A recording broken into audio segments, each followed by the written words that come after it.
Taslima. I'm currently doing PhD in the University of Ottawa in New Zealand. അപ്പോൾ എനിക്ക് ഈയിടെയായിട്ട് കുറച്ച് enquiries വന്നിട്ടുണ്ടായിരുന്നു. എങ്ങനെയാണ് നിങ്ങളെ PhD അപ്ലിക്കേഷന്, എന്തൊക്കെയായിരുന്നു നെസസറി ഡോക്യുമെൻറ്റ്സ് എന്നുള്ള കാര്യങ്ങളെ പറ്റി. അപ്പോൾ ഒരു വീഡിയോ ചെയ്യാമെന്ന് വിചാരിച്ചു.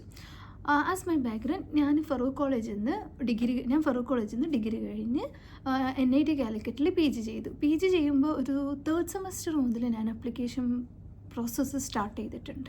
അപ്പോൾ ഈ video completely my own experience ആണ്. ഞാൻ എങ്ങനെ ചെയ്തു, എന്തൊക്കെ പ്രൊസീജിയേഴ്സാണ് ഞാൻ ചെയ്തത്, എന്തൊക്കെ ഡോക്യുമെൻറ്റ്സാണ് ഞാൻ യൂസ് ചെയ്തത് എന്നുള്ളതിന്. അപ്പോൾ let's go to the video. ഫസ്റ്റായിട്ട് എപ്പോഴാണ് അപ്ലിക്കേഷൻ സബ്മിറ്റ് ചെയ്യേണ്ടത്, എപ്പോഴാണ് അപ്ലിക്കേഷൻ സ്റ്റാർട്ട് ചെയ്യേണ്ടത്? നോർമലി അബ്രോഡിലുള്ള PhD 2 ടൈപ്പ് ഇൻടേക്കുകളാണ് ഉള്ളത്. അതായത് 2 ടൈപ്പ് അഡ്മിഷൻ സ്റ്റാർട്ടിംഗ് പീരീഡ് ഉണ്ട്.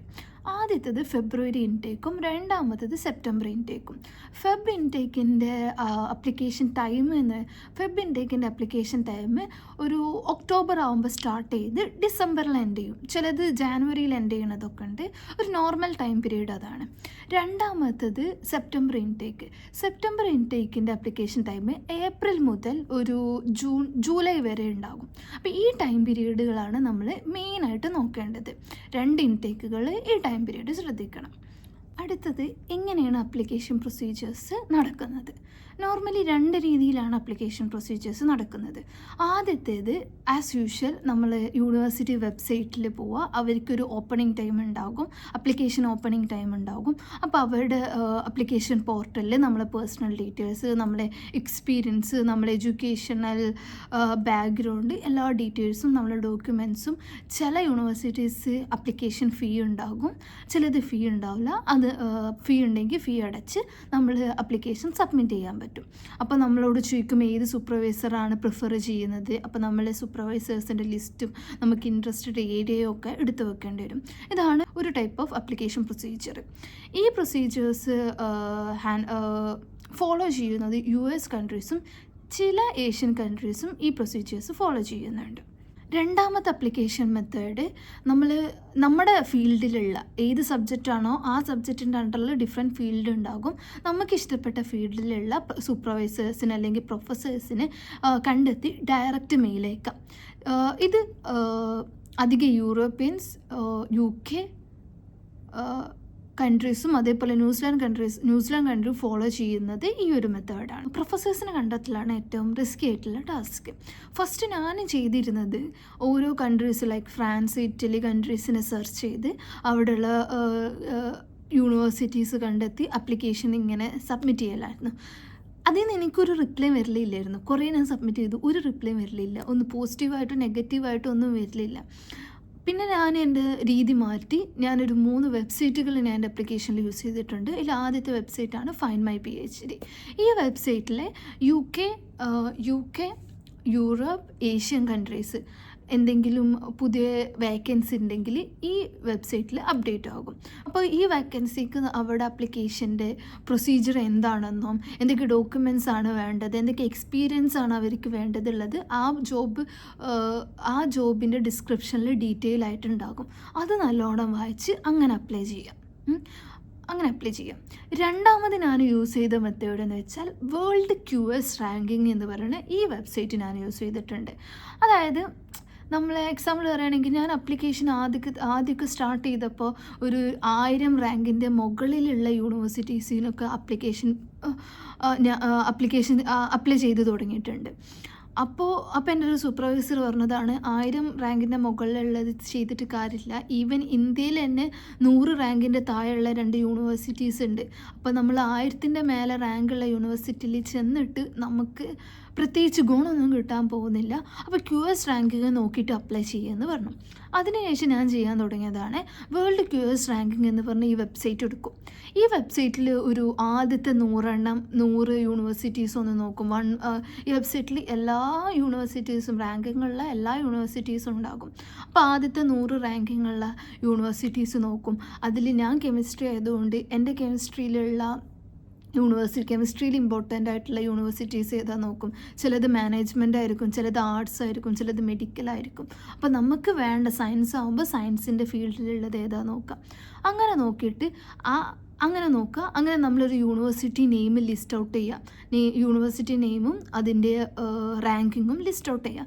അങ്ങനെ ഒരു ലിസ്റ്റ് ഉണ്ടാക്കിയതിന് ശേഷം ഈ യൂണിവേഴ്സിറ്റി നെയിമിലുള്ള പ്രൊഫസേഴ്സ്, കെമിസ്ട്രിയിലാണെങ്കിൽ കെമിസ്ട്രി, ഫിസിക്സ് ആണെങ്കിൽ ഫിസിക്സ്, ഏത് ഫീൽഡാണോ ആ ഫീൽഡിലുള്ള പ്രൊഫസേഴ്സിൻ്റെ ലിസ്റ്റ് എടുക്കുക. അങ്ങനെ ആ പ്രൊഫസേഴ്സിൻ്റെ ലിസ്റ്റിൽ നിങ്ങൾക്ക് ഇഷ്ടപ്പെട്ട ഫീൽഡ് ഏതാണോ എന്ന് കണ്ടെത്താം. കുറച്ച് ലോങ് പ്രോസസ്സാണ് എന്ന്, പക്ഷേ നമ്മൾ PhD കിട്ടണമെങ്കിൽ ഇതൊക്കെ ചെയ്തേ പറ്റുള്ളൂ. അപ്പോൾ ആദ്യം പറഞ്ഞത് QS റാങ്കിങ് നോക്കിയിട്ട് നമ്മളൊരു യൂണിവേഴ്സിറ്റിൻ്റെ ലിസ്റ്റ് ഉണ്ടാക്കുക. ആ ലിസ്റ്റിൽ നമുക്ക് വേണ്ട പ്രൊഫസേഴ്സിൻ്റെ പേരുകൾ നോട്ട് ചെയ്യുക. ആ പ്രൊഫസേഴ്സിൻ്റെ മെയിൽ ID, ആ പ്രൊഫസേഴ്സിൻ്റെ വെബ്സൈറ്റിലേക്ക് കയറി നോക്കാം. ഇപ്പോൾ ചില പ്രൊഫസേഴ്സ് അവരുടെ വെബ്സൈറ്റിൽ തന്നെ ഇട്ടിട്ടുണ്ടാകും. അവർക്ക് പേഴ്സണലായിട്ടൊരു വെബ്സൈറ്റ് ഉണ്ടാകും, അവരുടെ പബ്ലിക്കേഷനും അവരുടെ ടീം മെമ്പേഴ്സിനൊക്കെ ഷോ ചെയ്തിട്ടുള്ള. അപ്പോൾ ആ വെബ്സൈറ്റിൽ ചില പ്രൊഫസേഴ്സ് അവരുടെ വേക്കൻസീസ് ഉണ്ടാകും, വേക്കൻസീസ് പോസ്റ്റ് ചെയ്യാറുണ്ട്. ലൈക്ക് ഇന്ന ഫീൽഡിൽ ഇന്ന പ്രൊജക്റ്റിൽ ഒരു വേക്കൻസി ഉണ്ട്, ആ ഇൻട്രസ്റ്റ് ഉള്ളവർ മെയിൽ ചെയ്യാന്ന് പറഞ്ഞിട്ട്. അപ്പോൾ അങ്ങനെ ആ ഒരു ജോബ് വേക്കൻസി കണ്ടിട്ടാണ് മെയിൽ ചെയ്യുന്നത് എന്ന് പറഞ്ഞ് കണ്ടൊരു മെയിൽ അയക്കാം. അതേപോലെ ചില പ്രൊഫസേഴ്സ് ഇൻട്രസ്റ്റ് ഉള്ളവർ മെയിൽ അയക്കാമെന്ന് പറഞ്ഞിട്ടുണ്ടാകും. അപ്പോൾ ഇൻട്രസ്റ്റഡ് ആണെന്ന് പറഞ്ഞ് മെയിൽ അയക്കാം. ഈ കാര്യങ്ങളാണ് മെയിനായിട്ടുള്ളത്. അപ്പോൾ ആദ്യം ഞാൻ ഫൈൻഡ് മൈ PhD വെച്ചും അതേപോലെ ഈ ഒരു QS റാങ്കിങ് വെച്ചിട്ടും അപ്ലിക്കേഷൻ പ്രൊസീജിയർ ചെയ്തിട്ടുണ്ട്.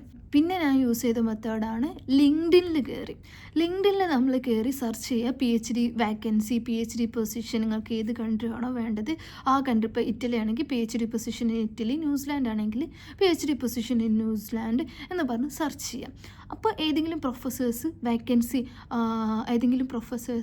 എന്തെങ്കിലും വേക്കൻസി ഉണ്ടെങ്കിലോ എന്തെങ്കിലും ഫണ്ടിങ് ഉണ്ടെങ്കിലോ സ്കോളർഷിപ്പ് ഉണ്ടെങ്കിലോ അവരുടെ ലിങ്ക്ഡിൻ പ്രൊഫൈലിൽ ഇട്ടിട്ടുണ്ടാകും. ഇത് നമുക്ക് ഡയറക്റ്റായിട്ട് കാണാൻ കഴിയും. അപ്പോൾ ഈ ഒരു 3 മെത്തേഡാണ് ഞാൻ ചെയ്തിട്ടുള്ളത്. അപ്പോൾ ഇനി അടുത്തത് ഡോക്യുമെൻറ്റ്സ് എന്തൊക്കെയാണ് വേണ്ടത്. മെയിനായിട്ട് മെയിൽ അയക്കാൻ, പ്രൊഫസേഴ്സിനെ കോൺടാക്റ്റ് ചെയ്യാൻ മെയിനായിട്ട് 2 ഡോക്യുമെൻറ്റ്സ് മതി. ഒന്ന് നമ്മുടെ വെൽ ഡിഫൈൻ ആയിട്ടുള്ള CV, നല്ല ക്ലിയറിൽ എഴുതിയൊരു CV വേണം. അതേപോലെ തന്നെ സ്റ്റേറ്റ്മെൻറ്റ് ഓഫ് പർപ്പസ്, SOP എന്ന് പറയും. ഇത് നമുക്ക് നമ്മളുടെ എക്സ്പീരിയൻസും നമ്മളുടെ ഇൻട്രസ്റ്റും ഒക്കെ എഴുതിയ ഒരു 2 പേജിൽ കവിയാതെ 2 പേജിലേറെ, മിനിമം 2 പേജിൽ, മാക്സിമം 2 പേജിൽ ഇൻക്ലൂഡ് ആക്കിയിട്ടുള്ള ഒരു സ്റ്റേറ്റ്മെൻറ്റ് ഓഫ് പർപ്പസ്. ഈ 2 ഡോക്യുമെൻറ്റ്സാണ് മെയിനായിട്ട് വേണ്ടത്. പിന്നെ IELTS ഉണ്ടെങ്കിൽ നല്ലത്. IELTS ഇല്ലെങ്കിൽ നിങ്ങൾ അപ്ലിക്കേഷൻ ചെയ്യാൻ മടിക്കരുത്, അപ്ലൈ ചെയ്തുകൊണ്ടിരിക്കുക. IELTS ഉണ്ടെങ്കിൽ IELTSൻ്റെ ഡോക്യുമെൻ്റ് അപ്ലൈ ചെയ്യുക. പിന്നെ നമ്മൾക്ക് അപ്ലിക്കേഷൻ പോർട്ടലിൽ സബ്മിറ്റ് ചെയ്യാൻ നമുക്ക് നോർമലി ആയിട്ട് നമ്മളെ PG സർട്ടിഫിക്കറ്റ്, UG സർട്ടിഫിക്കറ്റ്, നമ്മളെ മാർക്ക് ലിസ്റ്റ്, ഇങ്ങനത്തെ കാര്യങ്ങളൊക്കെയാണ് വേണ്ടത്. ഇനി ഈ വീഡിയോ നോർമൽ ഡിഗ്രി സ്റ്റുഡൻറ്റോ PG സ്റ്റുഡൻറ്റോ ഒക്കെ കാണുകയാണെങ്കിൽ, പഠിച്ചുകൊണ്ടിരിക്കുമ്പോൾ കാണുകയാണെങ്കിൽ നിങ്ങളോട് പലരും പറയും കോളേജ് ലൈഫിൽ മാർക്ക് ഇമ്പോർട്ടൻ്റ് അല്ല എന്നുള്ളത്. പക്ഷെ ഒരു സത്യാവസ്ഥ എന്താ വെച്ചാൽ, നിങ്ങൾക്ക് റിസർച്ചിന് താല്പര്യം ഉണ്ടെങ്കിൽ നിങ്ങളെ മാർക്ക് ഇമ്പോർട്ടൻ്റ് ആണ്. കാരണം ഇവിടെ ചില പ്രൊഫസേഴ്സ് മാർക്ക് ബേസിൽ, കാരണം എക്സ്പീരിയൻസ് ഇല്ലെങ്കിലും മാർക്ക് ഉണ്ടെങ്കിൽ എടുക്കുന്നവരെ ഞാൻ കണ്ടിട്ടുണ്ട്. നിങ്ങൾക്ക് അടുത്തതായിട്ട് വേണ്ടത് കുറച്ച് എക്സ്പീരിയൻസ് ആണല്ലോ. ഇപ്പോൾ ലബോറട്ടറി എക്സ്പീരിയൻസ്, ഇപ്പോൾ കെമിസ്ട്രി ആയതുകൊണ്ട് എനിക്ക് പറയാൻ പറ്റും, കെമിസ്ട്രിയിൽ കുറച്ച് ലബോറട്ടറി എക്സ്പീരിയൻസ് വേണം. ഫിസിക്സ് ആണെങ്കിലും എന്താണെങ്കിലും നമുക്ക് എക്സ്പീരിയൻസ് നമുക്ക് ഷോ ചെയ്യാം. അത് വർക്ക് ചെയ്യണമെന്നില്ല, ഇൻറ്റേൺഷിപ്പ് ആയാലും നമ്മൾ ഹാൻഡിൽ ചെയ്ത ഏതെങ്കിലും പ്രൊജക്റ്റുകളാണെങ്കിലും, ഇന്ന പ്രൊജക്റ്റ് ഹാൻഡിൽ ചെയ്തിട്ടുണ്ട്, ഇതാണ് റിസൾട്ട് എന്നുള്ള ലെവലിൽ എഴുതാൻ എന്തെങ്കിലുമൊക്കെ വേണം. അപ്പോൾ പഠിച്ചുകൊണ്ടിരിക്കുകയാണെങ്കിൽ ആദ്യം നമ്മൾ ചെയ്യേണ്ടത് ഇങ്ങനത്തെ എക്സ്പീരിയൻസ് ഉണ്ടാക്കിയെടുക്കാൻ മാക്സിമം ശ്രമിക്കാം. ഇപ്പോൾ ഡിഗ്രി സെക്കൻഡ് ഇയറോ തേർഡ് ഇയറോ PG ഫസ്റ്റ് ഇയറോ ഒക്കെ ആണെങ്കിൽ നമ്മൾ മാക്സിമം എക്സ്പീരിയൻസ് ഉണ്ടാക്കിയെടുക്കാൻ ശ്രമിക്കാം. എന്നിട്ട് ഒരു എക്സ്പീരിയൻസ്, ഒരു പ്രൊജക്റ്റൊക്കെ ഹാൻഡിൽ ചെയ്യുകയാണെങ്കിൽ അത് നമുക്ക് എക്സ്പീരിയൻസ് ആയിട്ട് നമ്മളെ CVയിൽ ആഡ് ചെയ്യാൻ പറ്റും, അല്ലെങ്കിൽ സ്റ്റേറ്റ്മെൻറ്റ് ഓഫ് പർപ്പസിൽ ആഡ് ചെയ്യാൻ പറ്റും, ഇന്ന എക്സ്പീരിയൻസ് ഉണ്ട് എന്ന് പറഞ്ഞിട്ട്. അപ്പോൾ നമ്മൾ മാക്സിമം എക്സ്പീരിയൻസ് അക്യൂർ ചെയ്യാൻ വേണ്ടി ശ്രമിക്കാം. ഇനി ആരെങ്കിലും അപ്ലിക്കേഷൻ ചെയ്യണമെങ്കിൽ സ്ട്രഗിൾ ചെയ്യാന്നാണെങ്കിൽ ഒന്നും പേടിക്കണ്ട. ഞാനൊരു 100-ലേറെ 150ഓളം മെയിൽ അയച്ചിട്ടുണ്ട്. അതേപോലെ ഒരു 30-40 അപ്ലിക്കേഷൻ സബ്മിറ്റ് ചെയ്തിട്ടുണ്ട് വെബ്സൈറ്റിൽ. ഇതൊക്കെ ചെയ്തിട്ടും എനിക്ക് ആകെ 2 പോസിറ്റീവ് റിപ്ലൈസേ വന്നിട്ടുള്ളൂ. അതിലൊന്ന് QS റാങ്കിങ് വളരെ കുറവുള്ളൊരു രാജ്യം, ഒന്നിപ്പോൾ യൂണിവേഴ്സിറ്റി ഓഫ് ഒറ്റാഗോ. അപ്പോൾ നിങ്ങൾക്കുള്ളത് എവിടെയാണെങ്കിലും ഉണ്ടാകും. ധൈര്യമായിട്ട് മുന്നോട്ട് പോവുക. അപ്ലിക്കേഷൻ പ്രൊസീജിയറിൽ എന്തെങ്കിലും ഡൗട്ട് ഉണ്ടെങ്കിൽ കമൻറ്റ് ചെയ്യുക, ഞാൻ റിപ്ലൈ തരാം.